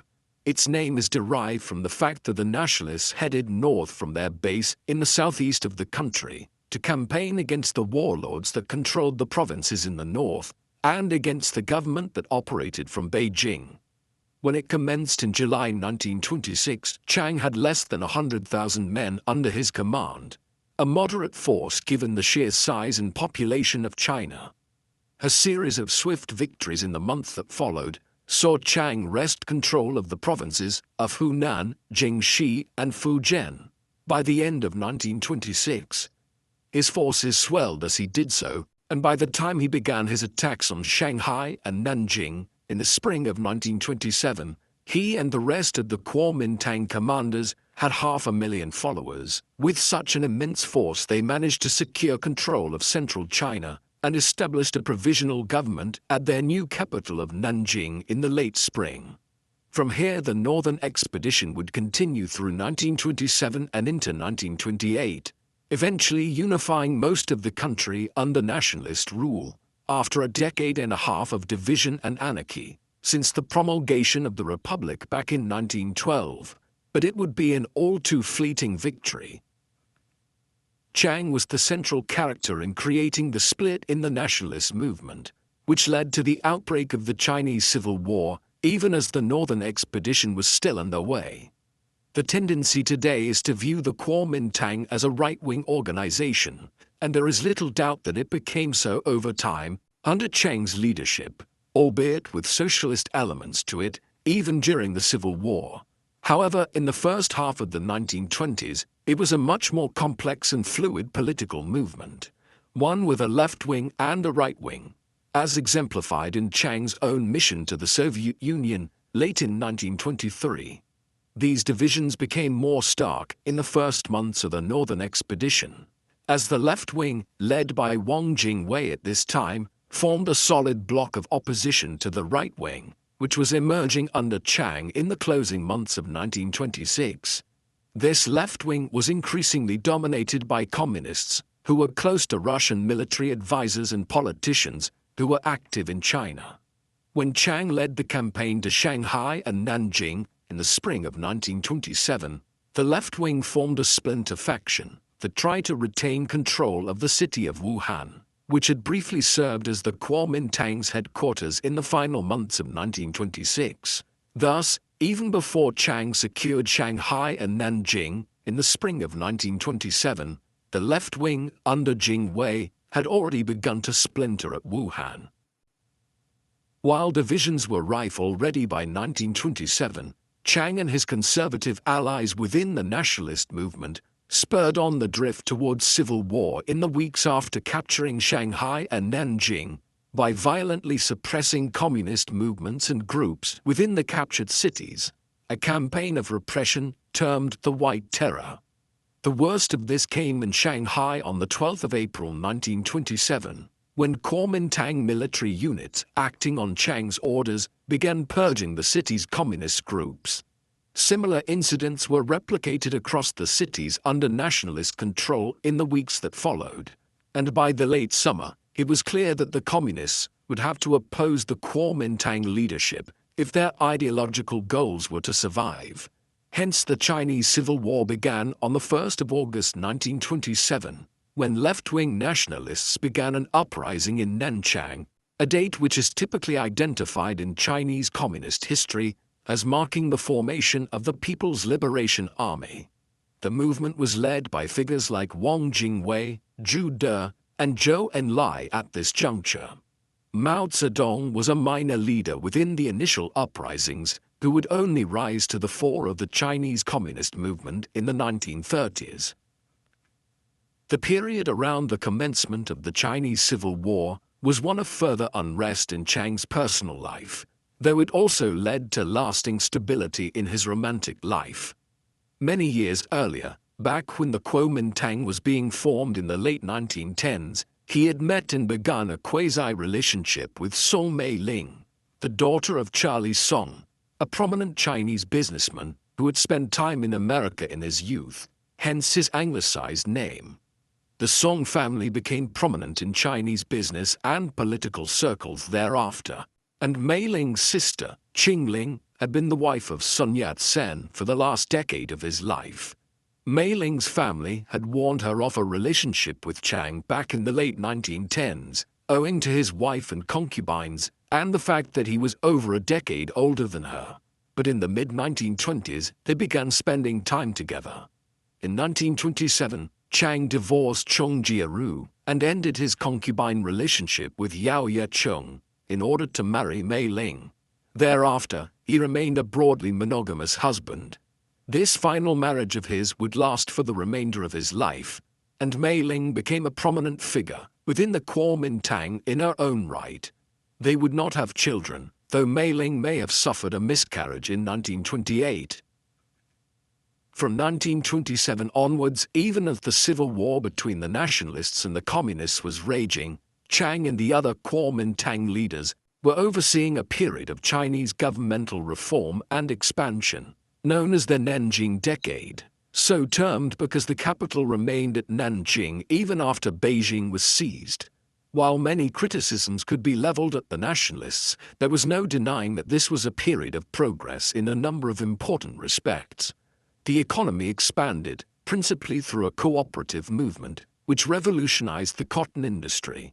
The number of factories increased massively, while there was nearly 4 times as much length of modern highways in China by 1936 as there had been in 1927, as a nationalist road-building program was initiated. Access to education expanded greatly, and literacy levels increased.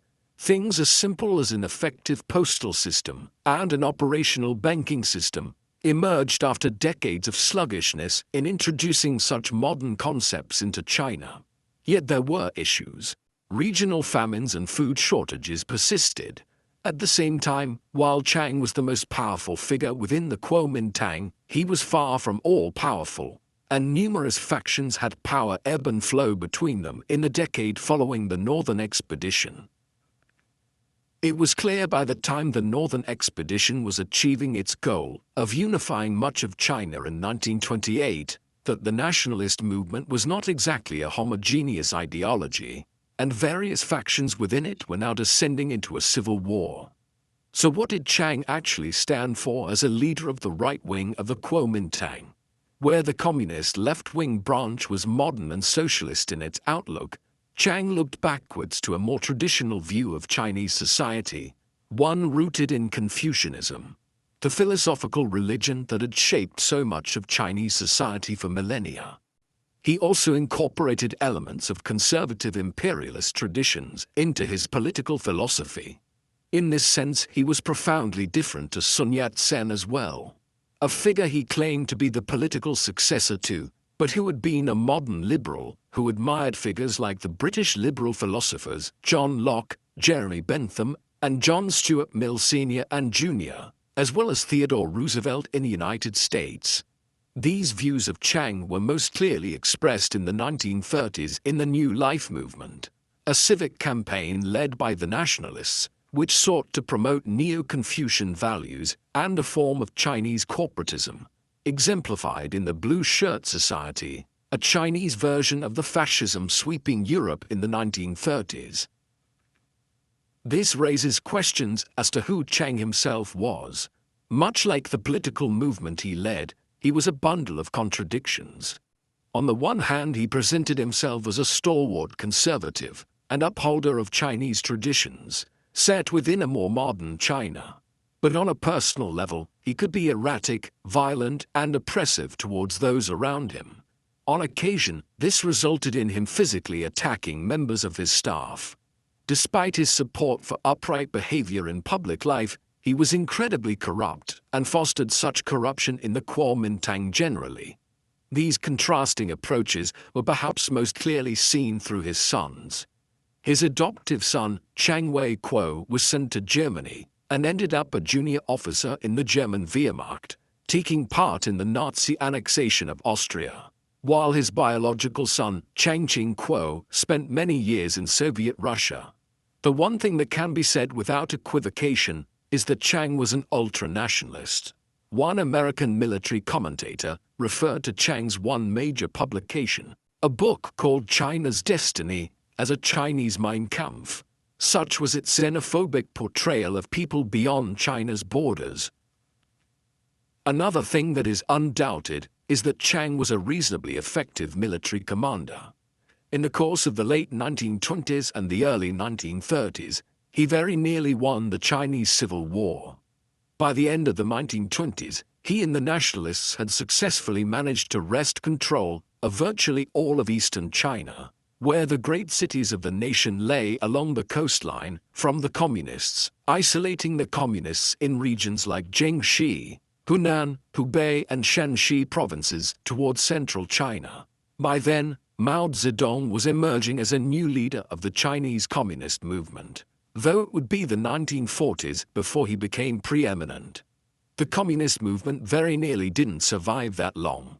In the autumn of 1933, Chiang's armies began an encirclement of the Communist position in Jiangxi, and over the space of a year-long campaign it very nearly wiped out the Communist movement in China. It only remained alive as units of the Chinese Red Army broke through the nationalist cordon late in 1934 and began what has been immortalized in Chinese communist propaganda as the Long March to Freedom. The movement remained alive into the second half of the 1930s, but there is no doubt that prior to Japanese intervention in China from 1937 onwards, Chiang and the Kuomintang were on the cusp of complete victory. Late in 1936, Chiang faced the greatest threat to his own life in many years. On the 12th of December that year, he was in the city of Xi'an in Shanxi province in central China to review a military detachment when he was taken prisoner. Chiang had traveled to Xi'an in the first place to review the troops and raise their morale here, as there had been issues with divisions in the region being unwilling to fight the communists. The issue ran much deeper, and in reality the communists had infiltrated the army here. As a result, on the 12th, soldiers stormed the complex where he was staying and took him captive. In Nanjing, the government was in disarray when news arrived. Meanwhile, the communists sent Zhou Enlai, a figure who would rise to become the second most powerful politician in communist China in the 1950s, to negotiate with Chiang. Over a course of a week or so, Zhou and he came to an arrangement whereby Chiang would be released on condition that he would commence peace negotiations once back in Nanjing, and that they would then combine to resist Japan's expansion in the Far East. With this, Chiang was released on the 26th of December, after 2 weeks in captivity. He returned to Nanjing and did order a ceasefire, but the nationalists were deeply divided into 1937 about how to proceed regarding the communists in the aftermath of the Xi'an incident. The Xi'an incident pointed towards the specter that was now haunting China from without. Japan had modernized so effectively by the 20th century that it was determined to become the preeminent power in the Far East and the Western Pacific. Having conquered Korea decades earlier, in 1931 the imperial government invaded the Manchuria region of northeastern China and formed it into the puppet state of Manchukuo. A wider war was avoided through Chinese reticence to engage with Japan at that time, while the nationalists and the communists were mired in civil war. But in the summer of 1937, the Japanese invaded China again, this time occupying the major cities of the east. Beijing and Shanghai both fell quickly, and Nanjing was captured in December 1937, leading to mass atrocities in the nationalist capital by the Japanese in the weeks that followed. During the Rape of Nanjing, as it is termed, upwards of 200,000 people were murdered and tens of thousands of women were raped. Chiang had eloped with his government and divisions of the Kuomintang to the city of Chongqing, further inland in central China, which the Chinese resistance to Japanese occupation would establish as their capital for years to come. The outbreak of the Sino-Japanese War presented a problem for both Chiang and the leaders of the communist movement, like Zhou Enlai and Mao Zedong. They would not continue to fight with one another while also trying to resist the Japanese in eastern China. An uneasy peace was accordingly patched together for the duration of the conflict, however long it might last, against the occupying power.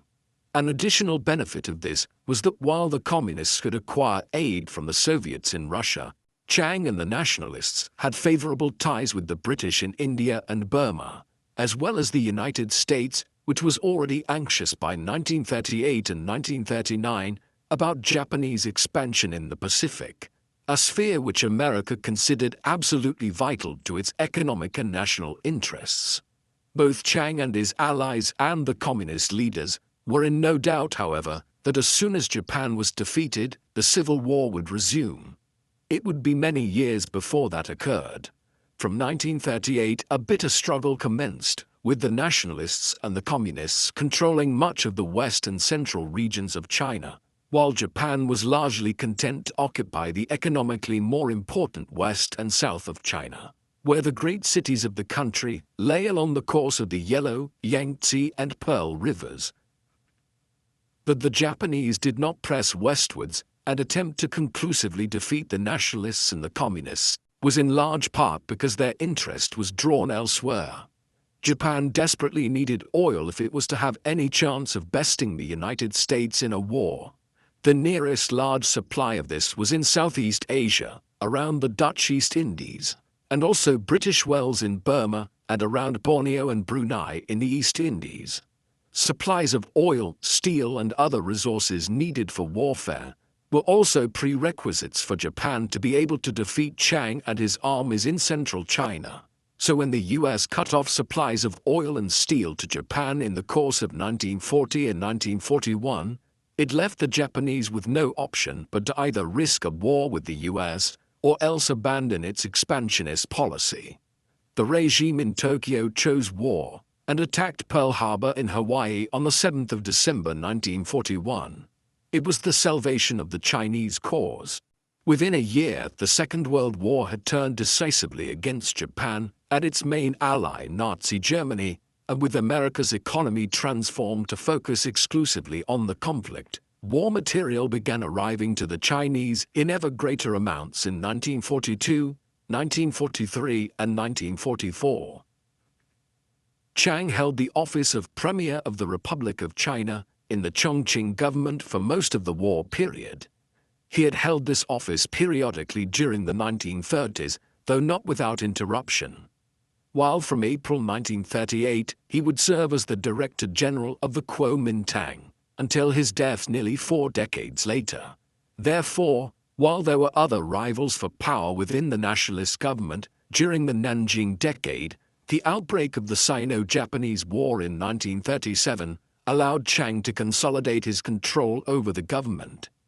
Given this, he should be viewed unequivocally as the individual who was responsible for the prolific corruption of the nationalists during the wartime period.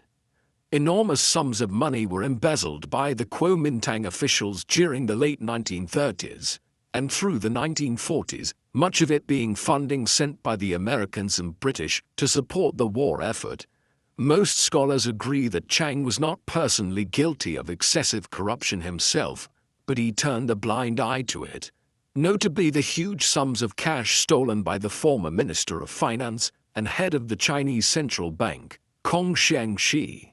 Kong was married to Chiang's sister-in-law, Sung Ai-ling, and he was unwilling to stop he and his wife from siphoning off tens of millions of dollars into American accounts. They would later leave China after the war and live in luxury in Beverly Hills, with wealth stolen from the Chinese state during the war. Kung and Ai-ling were just the most glaring example of this pilfering of the government coffers. Chiang did little to stop corruption proliferating at every level within the nationalist apparatus in the 1930s and 1940s. It is widely accepted today that one of the reasons why the Chinese communists were able to build support in these years and finally emerge victorious in the Civil War was owing to public apathy about this enormous level of corruption.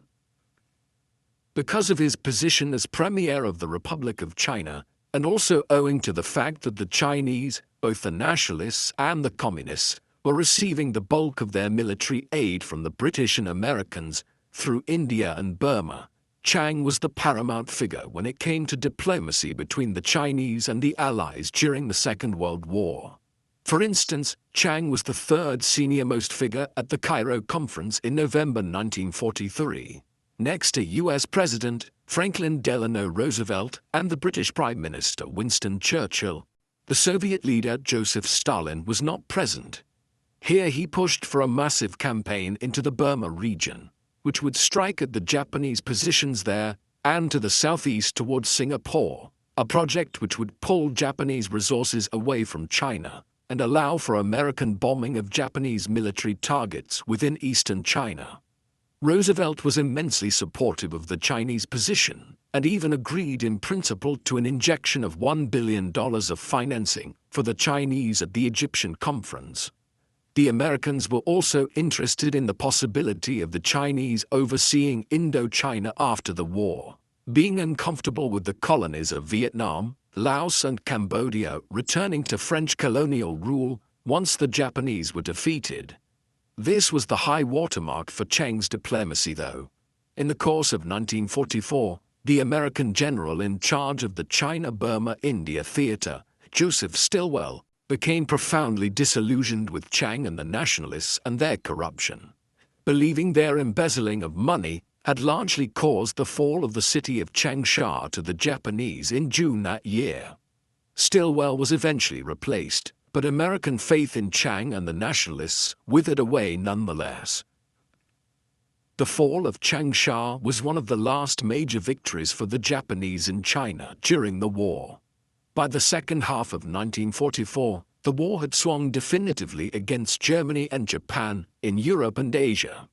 The American economy had now been entirely transformed and directed towards the war effort, and men, airplanes, tanks, ships and armored vehicles poured into the Pacific theater every day. In the spring of 1945, the Chinese advanced into southern China towards Guangdong. The intention had been to campaign north thereafter and retake Nanjing and Shanghai in what would have been a carbon copy of the northern expedition 2 decades earlier.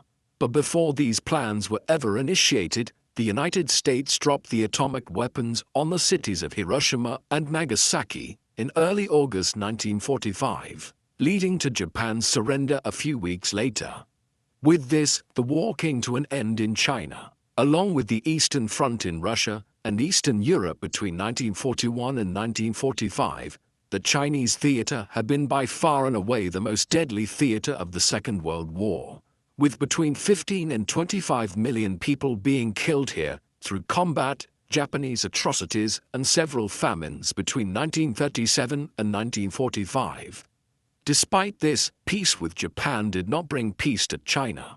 Within weeks, both Chiang's nationalists and the communists were preparing for the descent back into the Civil War, which had only been on hiatus for as long as the Japanese occupied eastern China. By 1946, the Chinese Civil War was back in full swing. However, where the nationalists had been close to victory back in the 1930s, they were now much more evenly matched.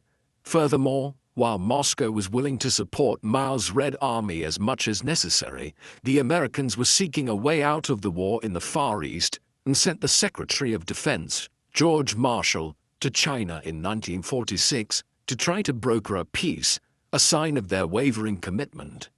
The nationalists were dealt a further major blow in 1947 when the administration of President Truman in Washington began drastically curtailing the amount of financial aid that it was providing to the Kuomintang, having tired of the endless corruption of Chiang's government.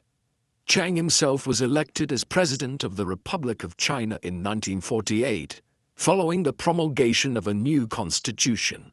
But within months he was threatening to resign, following major military losses against the communists. The last year of the Civil War, from mid-1948 onwards, was characterized by a growing rivalry between Chiang and his vice president, Li Zhongren, over the management of the government and the gold and dollar reserves at their disposal, even as the communists captured new towns and cities every month. When Nanjing, the nationalist capital, fell in April 1949, it was the beginning of the end. Thoughts now turned to the island of Taiwan. Early in 1947, an incident occurred which was to have a bearing on China's future, and in particular on Chiang's legacy. It happened well away from the center of political power in the cities of eastern China. The episode occurred on the island of Formosa, better known today as Taiwan. This was a peripheral part of China, one which had been controlled for half a century between 1895 and 1945 by the Japanese. In the aftermath of the war, the Chinese government had taken it back over, and a governor, Qin Yi, was appointed to oversee the island. The local population soon became disillusioned with the Chinese administrators and the Kuomintang rule, perceiving the nationalists as being as corrupt as the Japanese had been brutal. Heavy-handed policies culminated in February 1947 in protests over the sale and supply of tobacco. This all boiled over on the 28th of February in an insurrection which was brutally suppressed by Qin Yi and the nationalist garrison, with authorization from Chiang. The death toll on the February 28 incident is a point of major contention in Taiwanese history, with some claiming that as many as 25,000 people were killed, though other modern analysts argue the figure could not have exceeded 10,000. Whatever the death toll might have been, it has colored views of Chiang's legacy in Taiwan down to the present day. The February 28 incident would not have become a central episode in Chiang's career were it not for the fact that his life would become so entwined with the island shortly afterwards. By 1949, the situation on the mainland was desperate for Chiang and the nationalists. In January of that year, he stepped down as leader of the Kuomintang and was replaced for a time by Li Zhongrun. He remained central to military planning, and in the months ahead oversaw a gradual withdrawal of nationalist forces from Nanjing, Chengdu, and Chongqing, and other cities and towns southwards towards Canton. Aware that they could not hope to resist the Soviet-backed communists on the mainland, Chiang and the other nationalist leaders now began preparing to evacuate the mainland and pull their forces back to the island of Hainan in the South China Sea and Taiwan, with the latter being the focus of the retreat. Chiang and the others realizing that the communists would find it difficult to take the island stronghold, particularly since the United States would aid the nationalists here, and still had huge military forces stationed in the Western Pacific since the end of the Second World War. Thus, in the course of the autumn and early winter of 1949, hundreds of thousands of nationalist troops and personnel began evacuating from the mainland to Taiwan. When the trickle of individuals who had already fled here since 1946 to avoid the fighting that was taking place in China proper is taken into account, it is estimated that 2.2 million people relocated from mainland China to Taiwan between 1946 and early 1950. Having overseen this massive operation over the course of several months in late 1949, Chiang and the other leaders of the Kuomintang arrived in Taiwan and began establishing it as a rival Republic of China. Even as the Communists were solidifying the People's Republic of China's hold over the mainland, the island of Hainan was overrun by them in the space of a few weeks in the late spring of 1950, ensuring that the nationalists were now confined entirely to Taiwan and some small island chains which lie around the larger island of Formosa. Taipei was established as the capital of the Republic of China on the island, and Chiang was quickly confirmed as the new president of the Republic. Such was the international situation at this stage in the Cold War, that the Republic, despite being confined to the island and having lost all of the mainland, continued to be recognized by the Western powers as the legitimate Chinese authority, and the ROC, the acronym for the Republic of China, held a position at the United Nations from which the People's Republic of China was excluded for the next 20 years, a major boon to Chiang and his followers following the disastrous end to the Chinese Civil War. One of Chiang's first tasks on Taiwan was already underway from the middle of 1949, when the first steps had been taken to turn it into a nationalist stronghold. This began with the imposition of martial law, and was soon expanded into a campaign to crack down on anyone who might be opposed to the new regime, especially anyone remotely connected to the communist movement.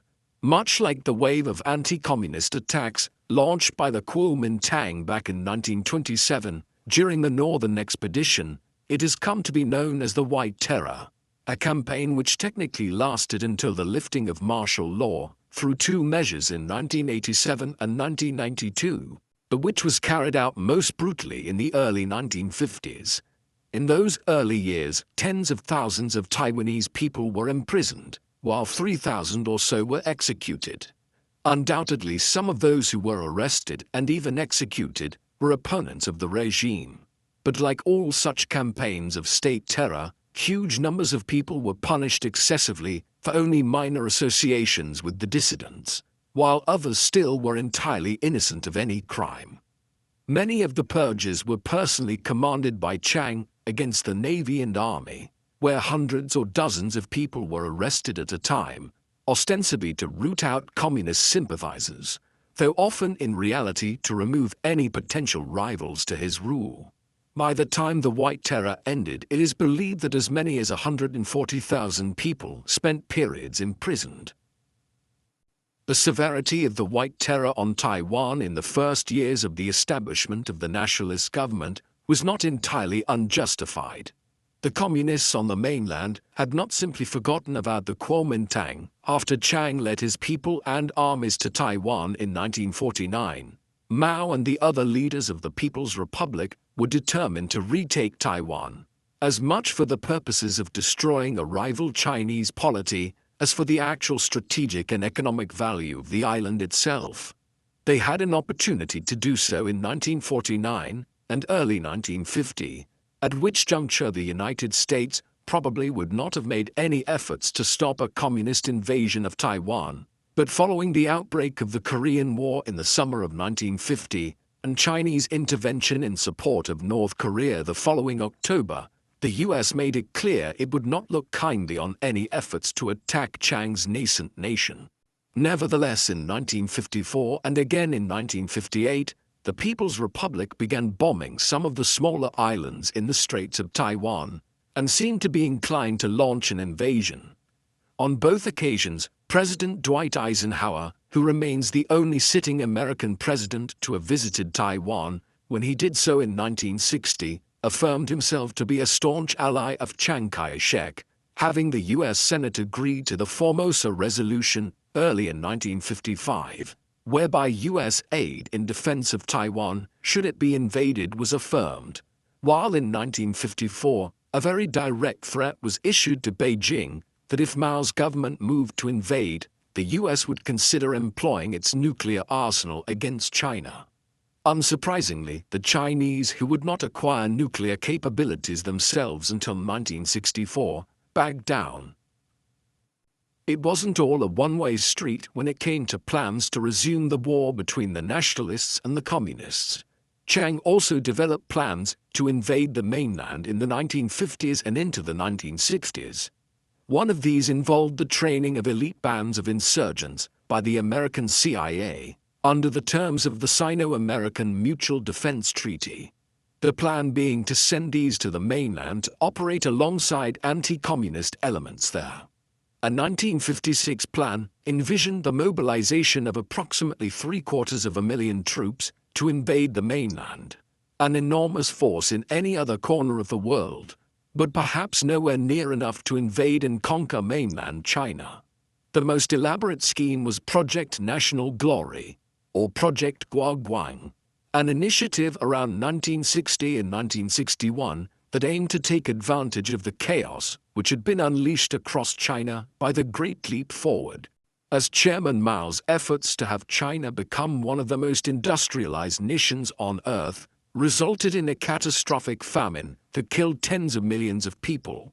The plan was shelved when the United States refused to sanction it, following the debacle of the Bay of Pigs in Cuba in April 1961. Any hopes of invading the mainland were fully abandoned from the mid-1960s, once the People's Republic acquired a nuclear arsenal. In 1954, the first presidential elections were held in Taiwan, following the flight to the island in 1949. This was not an open election, but instead just over 1,500 delegates to a National Assembly determined who would serve as president for a term of 6 years. Chiang garnered 97% of the vote, hardly surprising given the dominance of the assembly by the Kuomintang. A similar system was employed in elections in 1960, 1966, and 1972, with Chiang winning overwhelming victories on each occasion. As president, he ruled Taiwan as a military dictatorship. It came with the usual features one would expect of this. The White Terror continued in a slimmed-down manner, a secret police crackdown on open expression of political views and cultural liberalism, and the cult of personality he at first fostered on the mainland continued. But there were some advances. Aware that the excessive corruption the Kuomintang had engaged in back in the 1930s and 1940s had been substantially the cause of their losing the civil war, Chiang attempted to reform this element of the nationalist government. Moderately socialist policies were also pursued, and a middle class was cultivated through progressive taxation. Economically, Chiang was a protectionist in the 1950s, seeking to build up indigenous industries and self-sufficiency, though that would change in time. Diplomatically, Chiang fostered relations with the United States as Taiwan's closest ally, while also seeking close ties to Japan, a country which emerged quickly from the disaster of the Second World War to become an economic powerhouse of Asia. To a much greater extent than back in China in the 1930s and 1940s, Chiang promoted a cult of personality on Taiwan from 1950 onwards. There were reasons for this.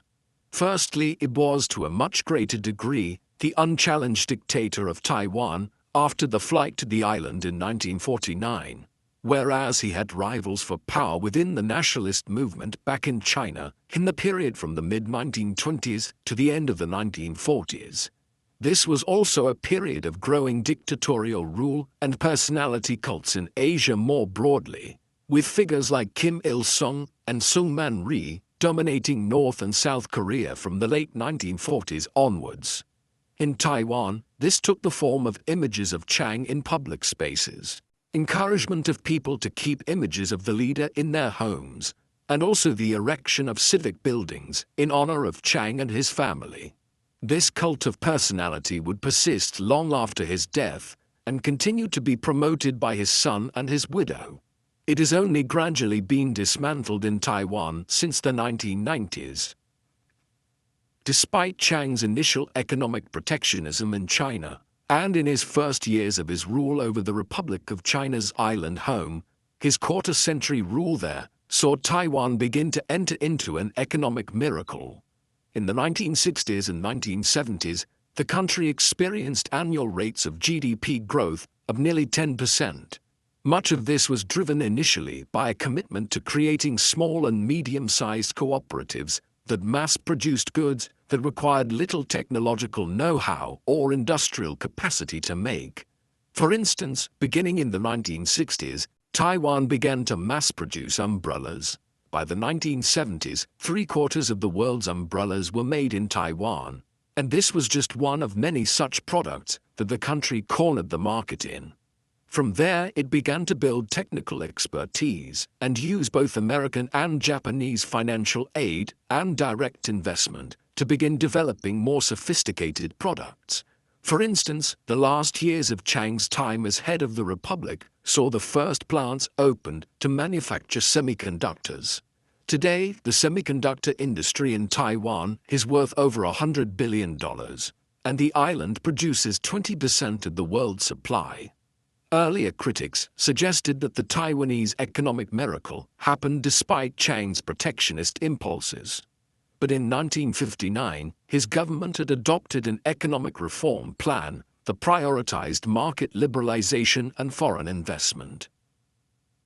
The early 1970s brought a shift in international relations which was profoundly negative for Taiwan and the position Chiang had tried to establish for his nation on the world stage ever since 1949.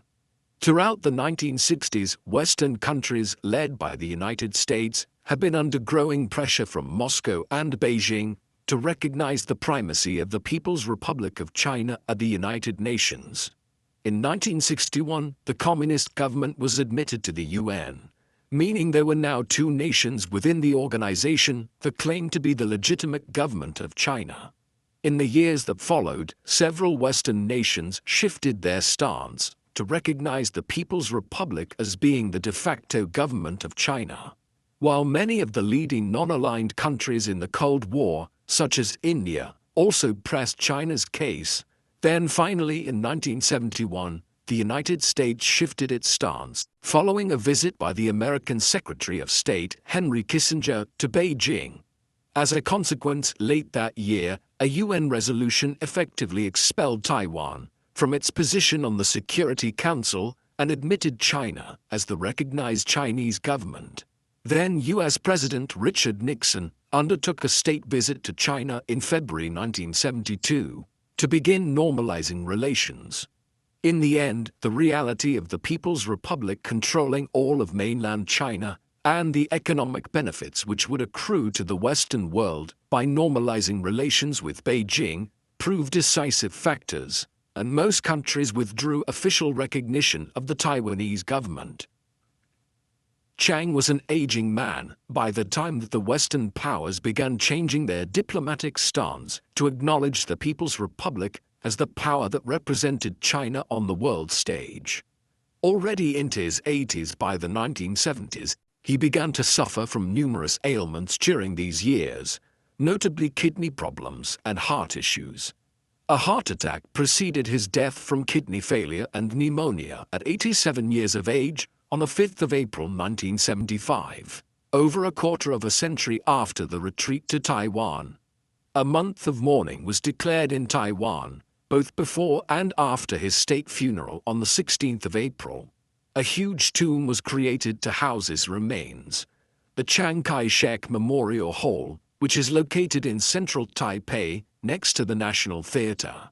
Today, a library and museum commemorating his life and the history of the Republic of China are inside the hall. He was succeeded as president by Yen Cha-kan, who served out the remainder of Chiang's fifth term. When fresh elections were held in 1978, Chiang's son from his first marriage, Chiang Ching-kuo, was elected as the new president. He gradually oversaw a loosening of Kuomintang and military rule, and is generally credited with beginning the transition to a democracy after his father's dictatorship. Chiang left behind a contested legacy.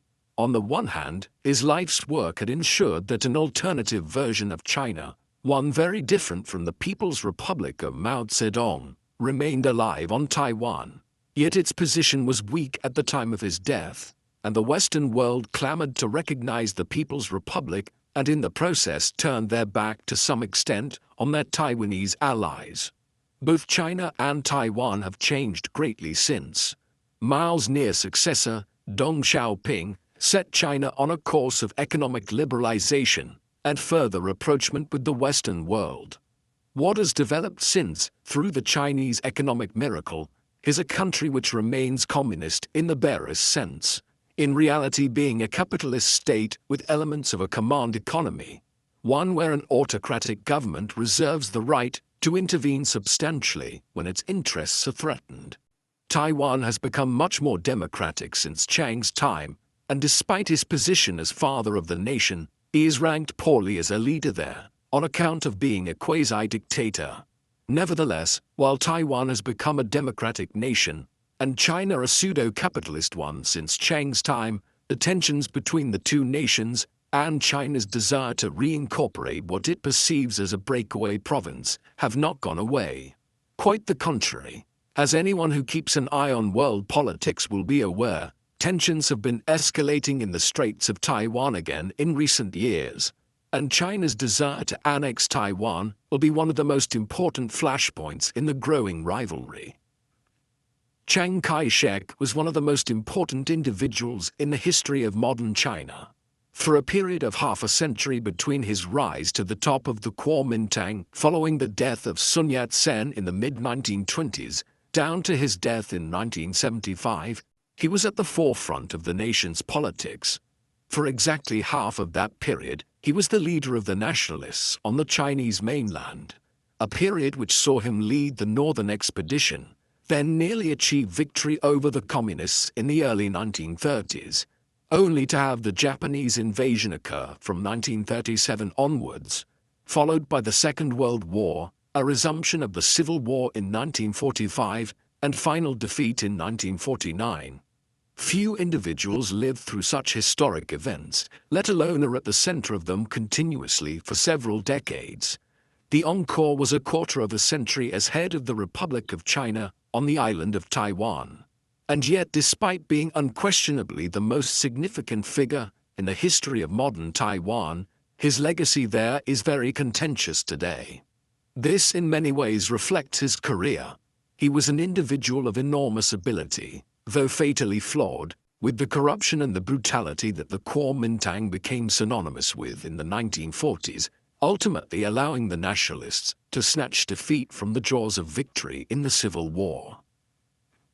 What do you think of Chiang Kai-shek? Was he a Chinese patriot who could have steered China on a far better course if he had led the nationalists to victory in the Civil War? Or was he a corrupt military dictator who simply looks good in retrospect, by comparison with Mao Zedong? Please let us know in the comments section. And in the meantime, thank you very much for watching.